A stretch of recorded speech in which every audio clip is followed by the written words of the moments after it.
迎着霜，你的跟紧我这片土壤，追着浪，我的夜飘过万里边疆。遥相望，岸的尽头是地久天长。当相遇又别离，当相依又远去，我不曾忘记。剪影刀光，划破斑驳的天空，夺下的梦，破碎在风中，长风破浪，看千帆横渡桑田沧海，戎装红着飞扬，凝固冰雪那凉，忘了有缘一场，唯愿你在身旁，不负春光。就算天各相连，陪你天涯仗剑，看萤火落双肩，红尘无悔无憾。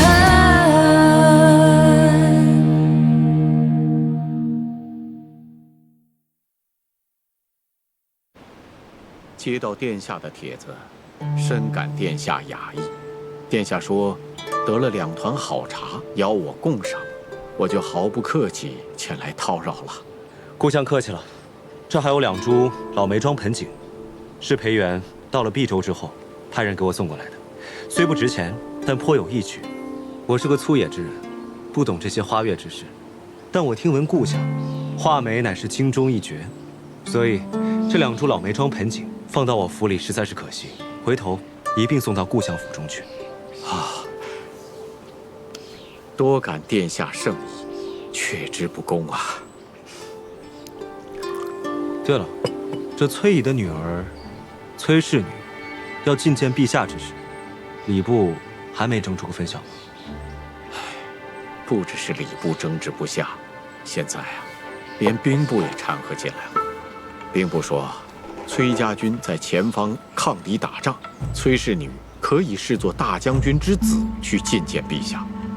可礼部却驳说没有此先例，而户部又说，崔家军的粮草、军饷均未从户部拨发，自从平凉未阳的税赋中扣除，这笔糊涂账不能不算。现在崔氏女还没有见到陛下，可6部自己却吵了个不可开交。其实，这崔氏女要觐见陛下，礼部不就是拘泥于没有先例吗？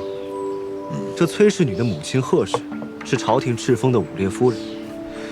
我记得在瑞景年间，朝廷为了京表辅圣夫人，特意在大潮之日，令辅圣夫人的女儿亲自上殿，由世祖皇帝亲自赐了金表。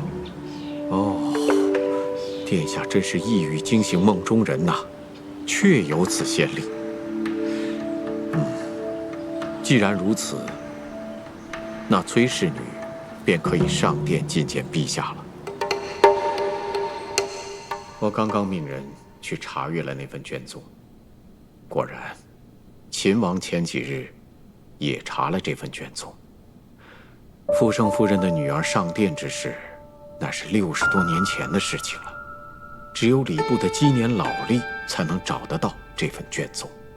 秦王为了崔氏女，特意寻此旧例，足见他对崔氏女的用情之深。为了那崔氏女，他千方百计，费尽心思，想让她得偿所愿呐。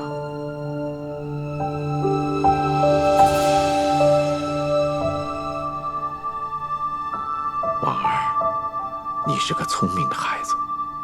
倘若你的对手是崔氏女，为父觉得你颇可一试。但若你的对手不是崔氏女，而是秦王对那崔氏女的一腔真情，那你觉得你还有几分胜算呢？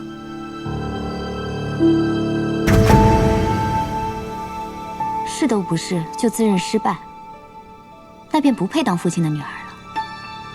何况世事难料，纵然秦王对崔氏女有情，但如果崔氏跋扈欺君，通敌叛国，那别说是择昏皇子了，就应该被株连9族。崔乙这个人呢，说他跋扈欺君或许会有，但说他通敌叛国，那倒不至于。父亲，开国左武卫大将军樊国公柴洪被指通敌叛国，最后被问斩街市。就连堂堂开国大将军樊国公都被指通敌叛国，那崔乙怎么就不可能呢？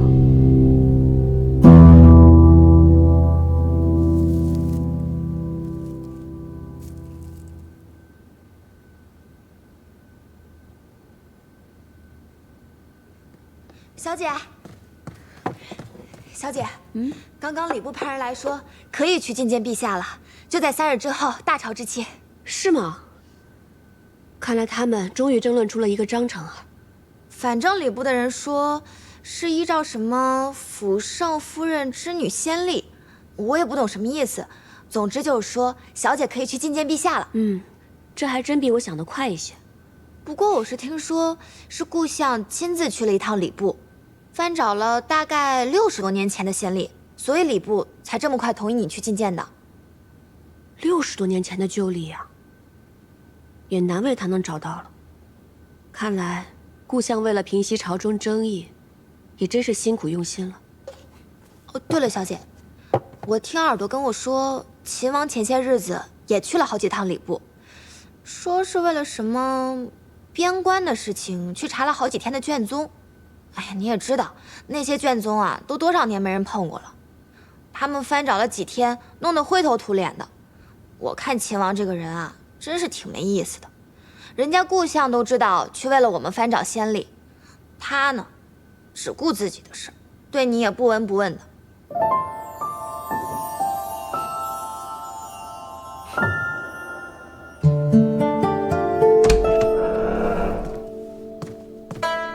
哎，你今天怎么穿成这样啊？上朝啊？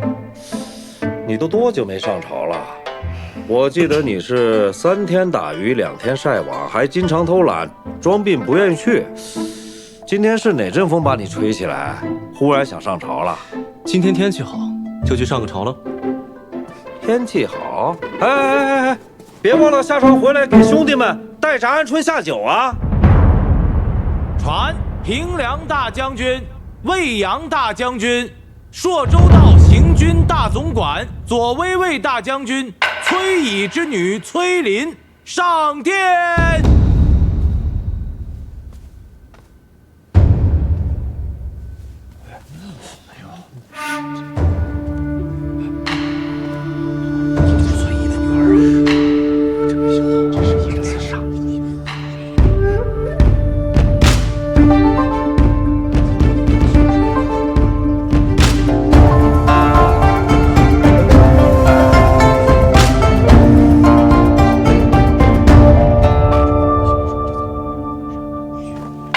臣女崔琳参见陛下。免。谢陛下。既然你说你要代替你的父亲，非要上殿见朕，有什么事儿就说吧。崔琳代父觐见，是为东都洛阳，于孙敬叛乱之时，由崔家军暂为代管。如今天下平静，陛下欲急垂拱之志，故崔家军即刻退出洛阳，将东都洛阳归还于朝中。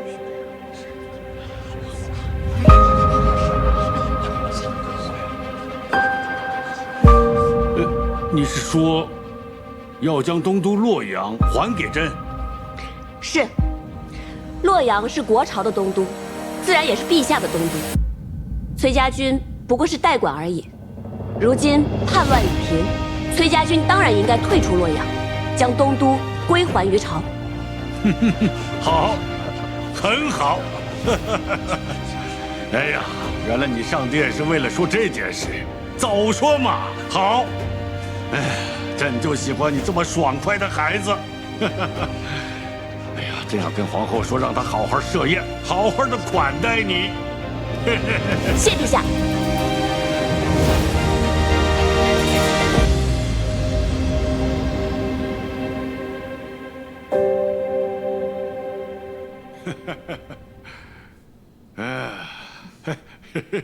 皇后啊，今天这个崔林穿着盔甲走上大殿的时候，这心里就在想，这个崔乙如此的无礼，他教出的女儿也不会好到哪儿去。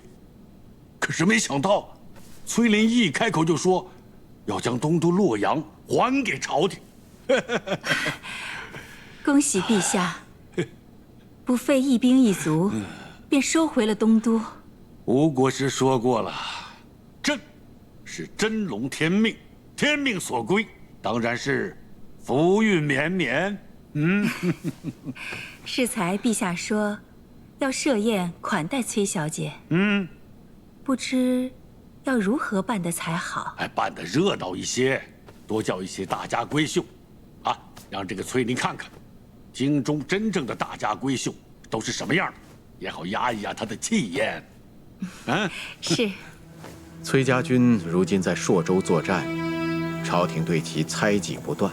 崔林呢，代父入朝，将东都洛阳还于朝廷。这步棋大开大合，果断干脆。这崔乙行事果然是老辣呀，不愧是沙场宿将。依婉娘对崔氏女的了解，倒觉得，或许是崔林向她的父亲建议，才会有今日此举。那这个崔林，倒是出乎我的意料。在父亲看来，朝中对于崔乙的猜忌，是完全打消了，还是暂时打消了？自然是暂时打消。崔乙是平凉卫阳的大将军，手握重兵，朝廷怎么可能对他不忌惮？适才父亲提到，皇后要宴请崔小姐，会请京中闺秀作陪。婉娘是有资格做这个陪客的吧？那是自然。那就让婉娘好好见识见识这位代父觐见的崔小姐。你不是已经颇为了解她了吗？此一时彼一时也。以前她在军中，现在她在庙堂。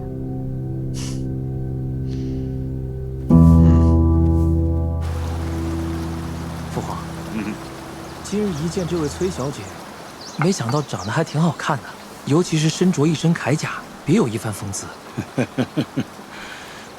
这几天啊，父皇一直在想啊，虽然这个崔宇把东都洛阳还给了朕，但是长此以往，难免他会动歪心思，所以啊，还是得好好的笼络他。崔乙只有一个女儿，你若是娶了他女儿，岂不是名正言顺的把崔家军的军权要过来？父皇明鉴，此事可行。这两天皇后要设宴款待崔林，本来我让皇后就叫上几个大家闺秀，热闹热闹就完事儿了。可现在看来啊，你和公主们还有李丽，都一起赴宴。他们呢都是陪客，你要好好看看崔林，看一看你到底想不想娶她，别委屈了自己，啊！多谢父皇。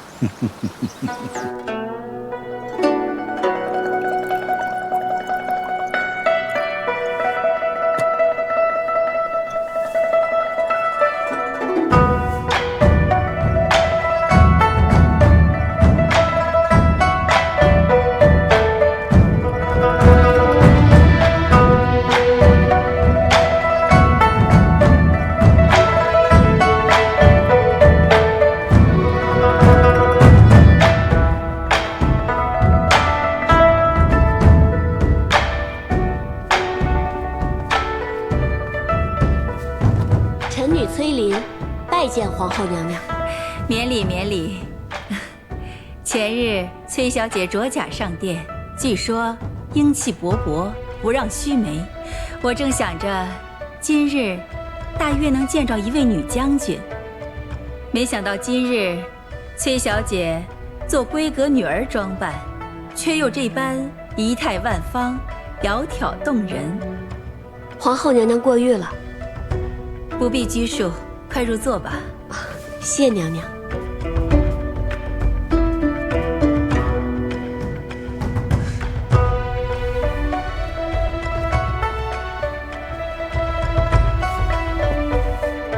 今日盛会，一为崔小姐洗尘，二为佳景难得。崔小姐久居瀛州，难得来京城，今日就让齐王、秦王这些个年轻孩子招待你游冶尽兴。今日满饮此杯，为崔小姐接风。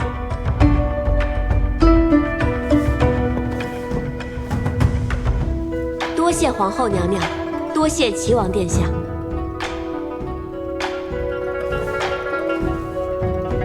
林母后，夺彩之戏已经预备好了。如此甚好。今日设宴，我正愁没个新鲜玩意儿。齐王特意从南边寻了个新鲜的杂耍班子，就让崔小姐和今日的诸位客人们都一起瞧个热闹。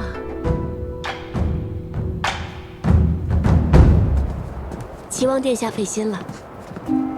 这夺彩之戏啊，是如今最时兴的。两方上台之后啊，只能抢夺彩帛作为武器，可以使用半拦、摔、挡、绕等方式来阻拦对方，以首先夺得彩球的一方作为胜方。齐王殿下对崔家小姐真可谓用心十足。能不用心吗？毕竟他的父亲手握重兵，既拉拢了崔家，何愁不能储位东宫？也无怪乎他一个臣女，竟然上书要自责皇子为婿，好生霸道啊！这两队之人，一边要想着如何将对方踢于台下，一边呢还要想着如何夺得彩球，同时呢还要提防自己不被踢下台。这夺彩之戏啊，甚是激烈，听着十分有意思呢。咱们就这么看着，不够热闹。要不，按照京中旧俗来博个彩头吧，不拘多少，好玩罢了。母后所言如此甚好。崔小姐远来是客，就请崔小姐博个头彩吧。是。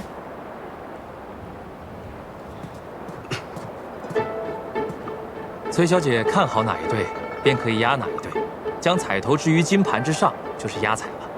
一会儿由崔小姐将彩帛置于台上，便算是开彩。齐王殿下看好哪一队呢？我看红队的人机敏灵巧，定是能旗开得胜。那我就压殿下看好的这一队。我压红队胜，以这只金镯为彩头。秦王殿下可要下注？殿下，让婉娘大胆为殿下选一队吧。你想选哪一队？婉娘自然觉得蓝队可胜。行，那我就替顾小姐选蓝队胜。这玉鱼作为彩头。三弟豪阔呀，豪阔！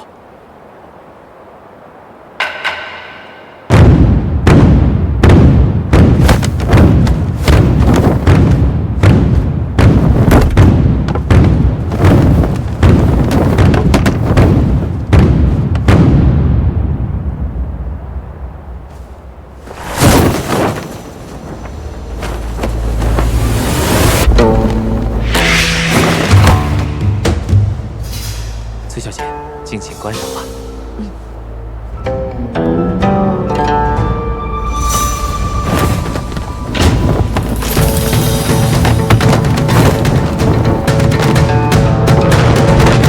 好，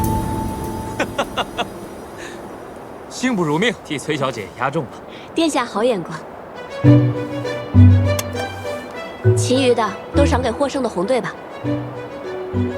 崔小姐觉得下一局该压哪一队呢？我觉得还是要压红队。我看红队啊，风头正盛，一定能连胜。传令下去，今日大家尽兴，无论哪队获胜，全部都赏100金。且慢。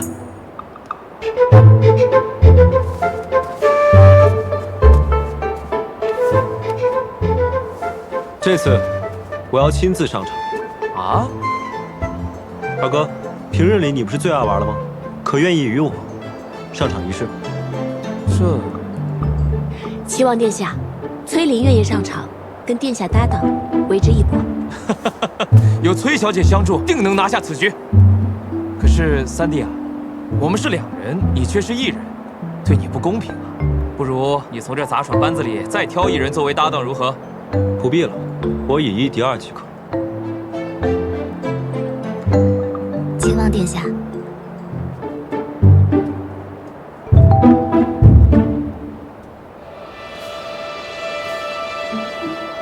殿下若不嫌弃婉娘身手笨拙，婉娘愿与殿下搭档上场。顾小姐，这夺彩之戏颇为危险。殿下不必多虑，婉娘明白的。好，那你便同我一起。既如此有幸，从内堂取一对龙凤钗来，为你们添做彩头，待我亲自为你们开彩。谢母后。哎，你说，我们开一家这样的点心铺子怎么样？我就提了那么一嘴，你还真打算上了？当然了，你说的每一句话我都牢牢记在心里。其实呢，开一家这样的点心铺子，不失为一个好想法。而且啊，我看街上那些卖小玩意儿的店铺，生意也很是红火呢。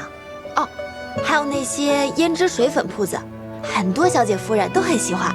好，你喜欢什么我们就开什么。傻样。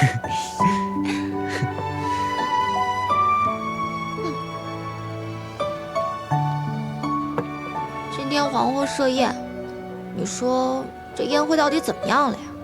也不知道秦王和小姐他们俩见上了没有？一定会见到的。十七郎那么喜欢崔小姐，他一定会好好的哄崔小姐的。希望他俩赶紧和好吧，要不然，咱俩成日这么好的，他们要是再不和好，我可太内疚，真觉得对不起小姐。一定会的。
秦王殿下忘记了，崔某本就是这样的人。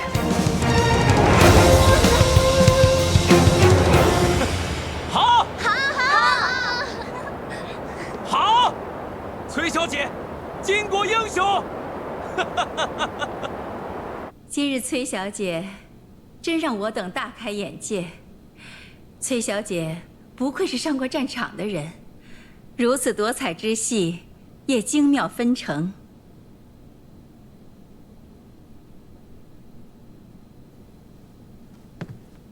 这是崔小姐的彩头。多谢皇后娘娘。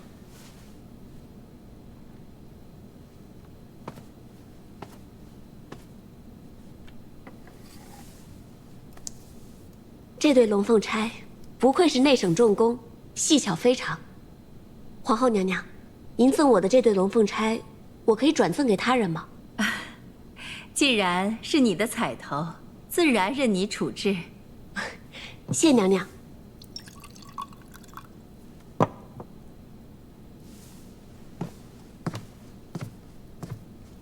多承秦王殿下相让，娘娘赏的这只钗子，便聊表心意，转赠秦王。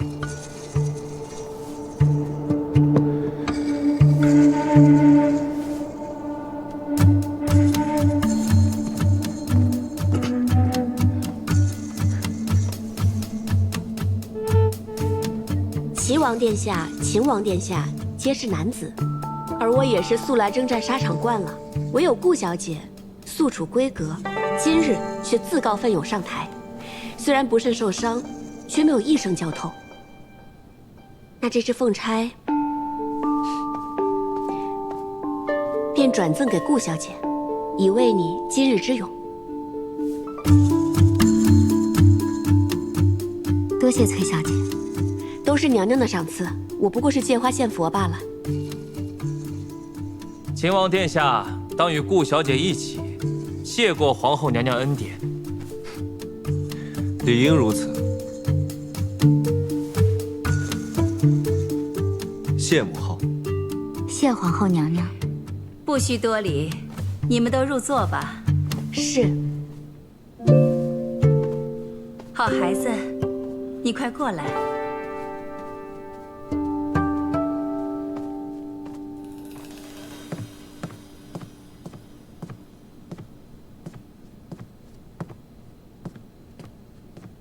娘娘，生得这么娇艳秀美，偏又英气过人，最难得的是，你这般大方周全。适才我得知顾婉娘受伤，本想待会儿赠她一对珍珠耳环抚慰一二，你却已经替我想到了。娘娘不怪我唐突才好。怎么会呢？刚才在台上，我看着你，就如同一只燕子一般，轻盈灵巧。秦王素日有勇猛无敌的名头，今日你却赢了他，可见呀，你确实比他还更胜一筹呢。皇后娘娘过誉了。饿了吧？开宴吧。是。你快回去休息。谢娘娘。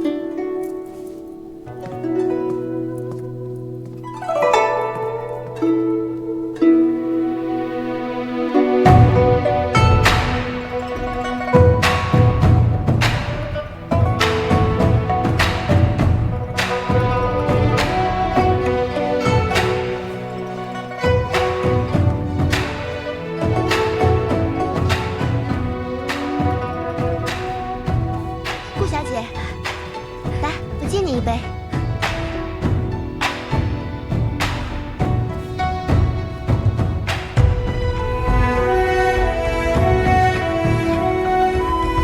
齐王殿下，齐王殿下。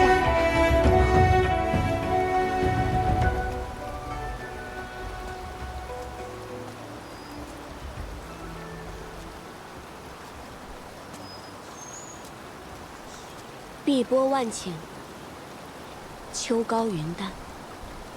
如果在花好月圆之夜，泛舟至太液池上，波光映月，想来风光甚美。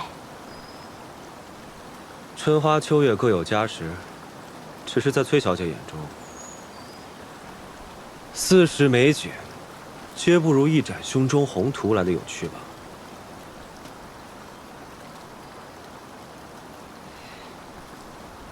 你心中恼恨我？人各有志，我何必恨你？我看你是生气的样子。既然说了，自然是有些不悦。恐怕你不是生气输了钱，而是生气我为什么亲你。是啊，你怎能行如此轻薄之举？今日人多，若是被旁人看到，还了得？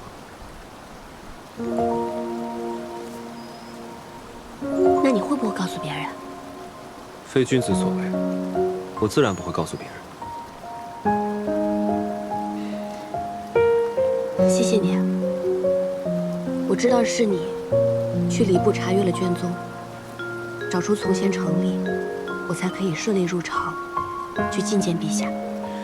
你不必谢我，安抚大将军，为君分忧，本就是我该做的。秦王殿下一本正经的样子，崔某还真是自惭形秽呢。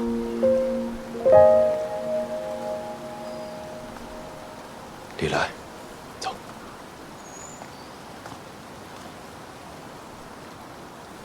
怪了，这内侍明明说是往太液池这边来的，怎么没瞧见人影？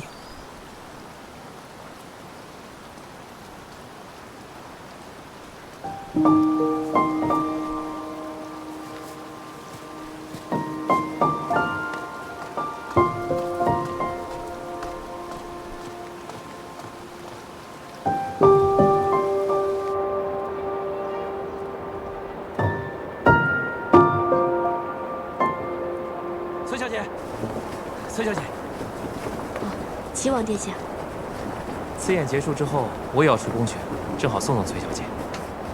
那就有劳殿下了。恃才夺彩之时，崔小姐赢得实在是精彩，令本王大开眼界。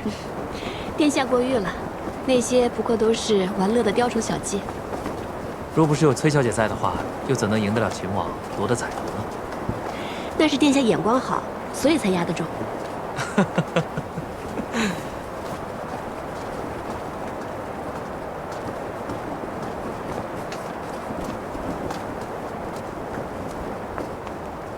那不是崔小姐吗？殿下，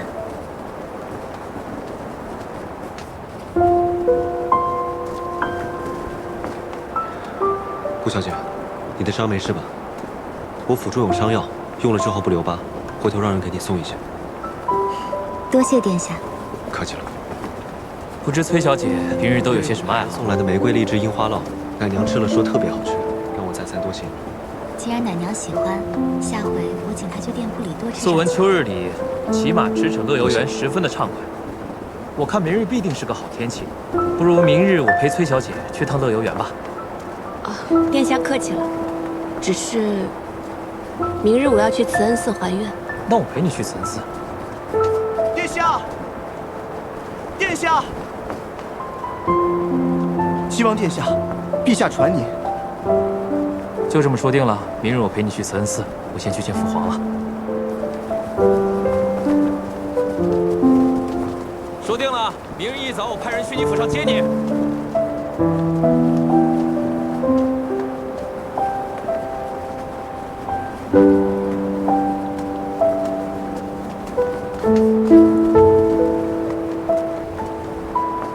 这位崔小姐真是太厉害了，居然把洛阳还给了朝廷。确实，东都与西长京近在咫尺。如今这个局面，他崔家若是再占着洛阳，恐怕只有百害而无一益呀。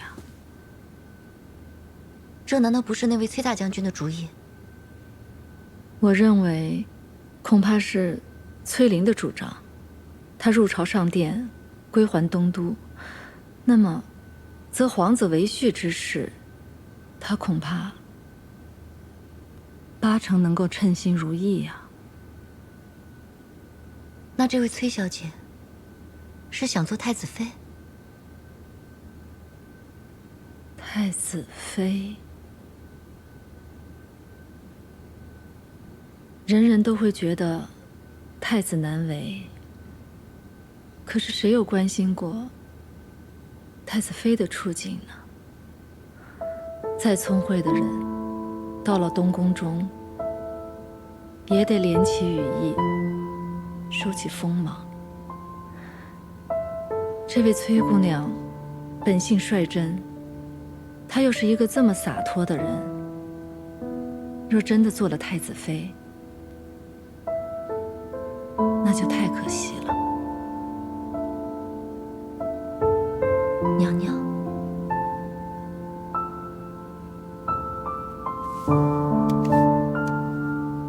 锦娘，我是从娘家把你带进宫的。从前我是一个多么任性的人，自从嫁到东宫，我就变成了另外的一个样子。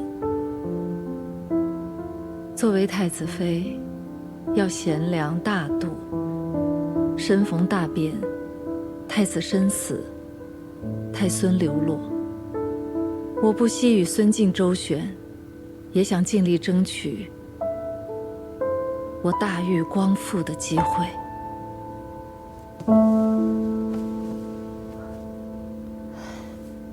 娘娘心里苦，奴婢都知道。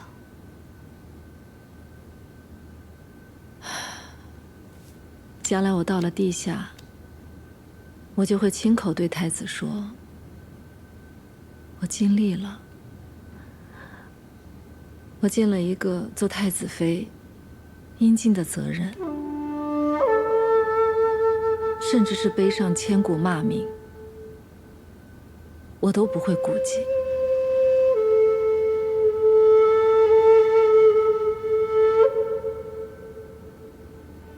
可是锦娘，我都不认得我自己了。史书上写到我，也就是寥寥的一句话，也许会骂我不真。可是我做了那么多，我到底是谁，我都不知道了。娘娘，您哭一场吧，好好的哭一场。不。自从我做了太子妃，我就告诉我自己，不能再软弱和流泪了。我不能忘，我曾是大玉王朝的太子妃。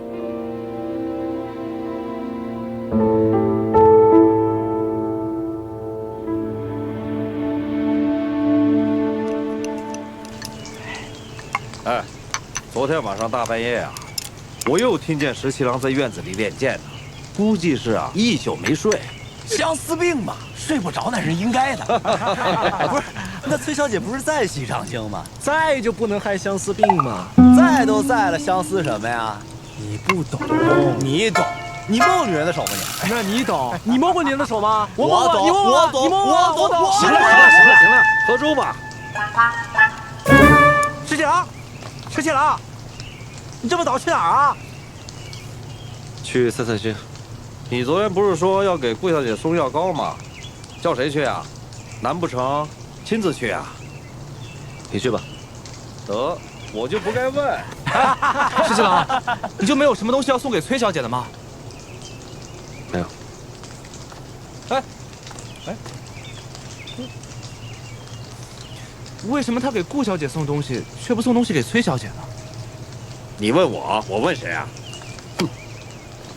你不懂。来，过来吃点儿。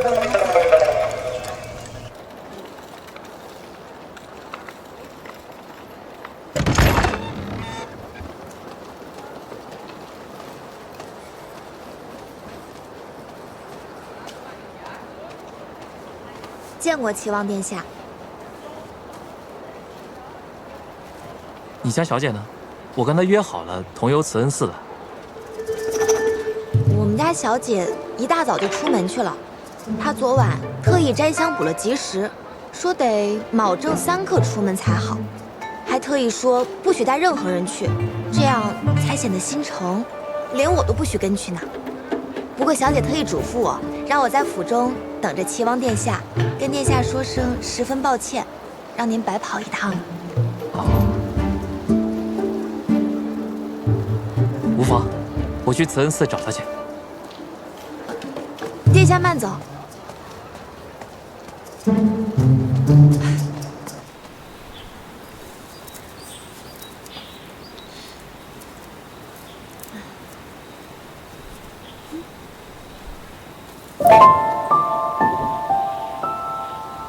看着挺简单的，怎么就是编不好？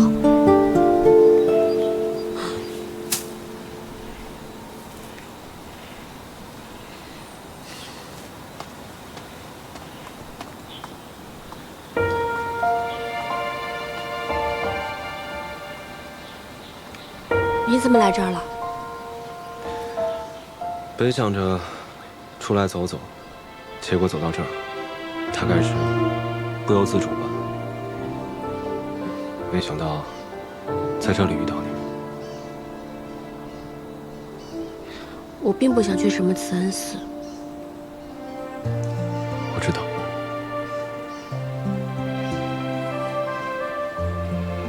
既然遇上了，17郎，你能不能答应我，好好陪上我一天？就这一天，你不是秦王，我也不是什么崔小姐，无忧无虑的，快乐的过上一天，好吗？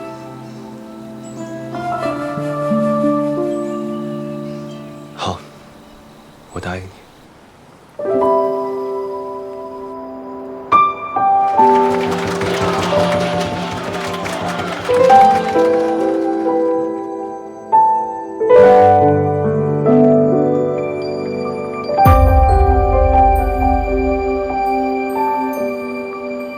还记不记得，当初你答应过我，如果有一天天下平定，就陪我一起驶马乐游园。太阳，待到天下太平，你我并肩，同游乐游园。一言为定。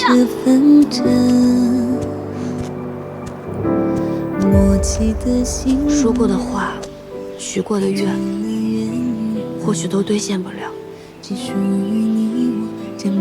但是我很希望能有这么一天，哪怕只有12个时辰，我们俩什么都不想，快快乐乐、无忧无虑的过一天，好吗？是最终的答案，无悔无怨，想说的话好，我答应你。一圈一圈，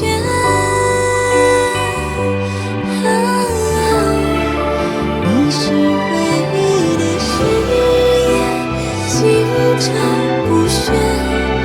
你是很久的思念。以前你常常说，要是能早点认识我就好了。现在我也这么觉得。如果我能早点认识你，我就会带你去瀛洲，去看杏花，去吃小白杏。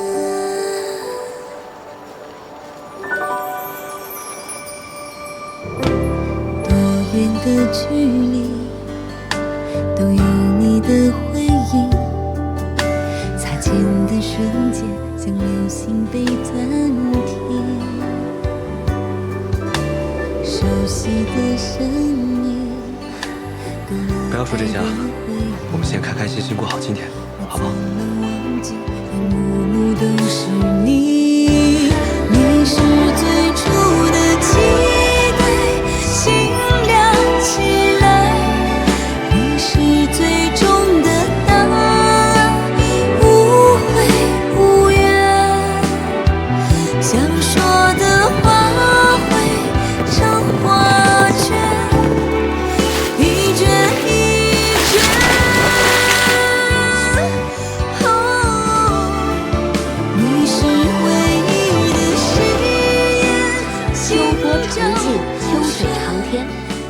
这里可真美啊！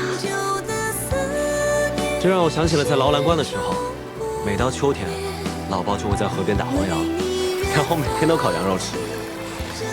哎，说的我都饿了。我下水给你抓鱼吃。好呀。哎，石七郎，那儿有条大鱼。嘿，这个。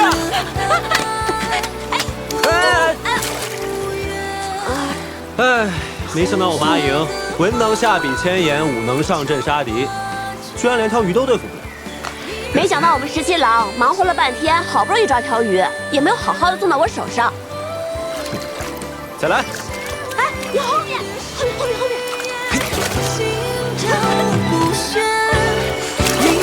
面。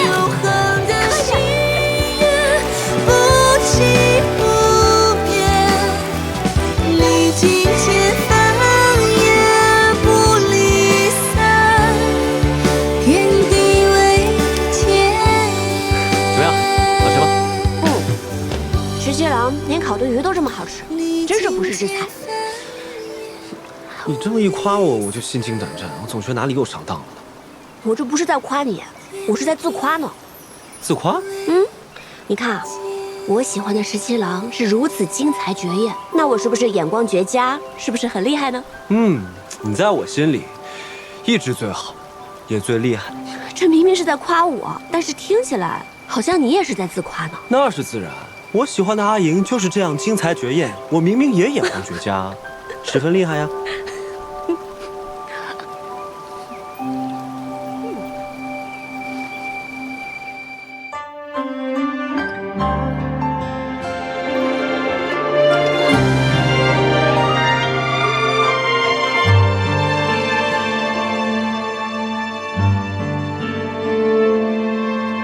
如果忘了流年萤火，等回忆碎了沉默，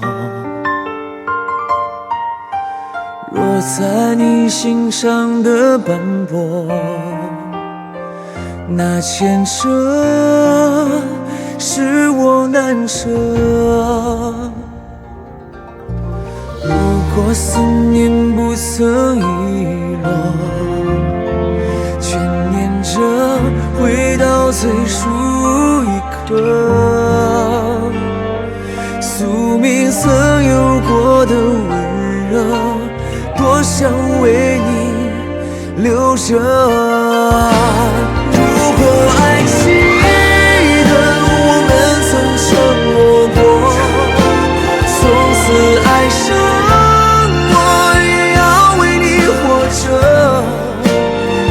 这记忆的轮廓，等待是我的执着。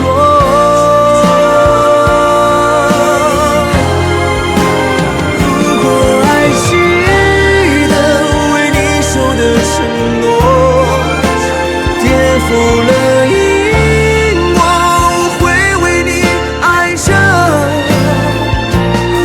心愿为了你割舍，一直等着你回应我。如果爱记得为你守的承诺，颠覆了因果，我会为你爱着。心愿为了你割舍，一直等着你回应我。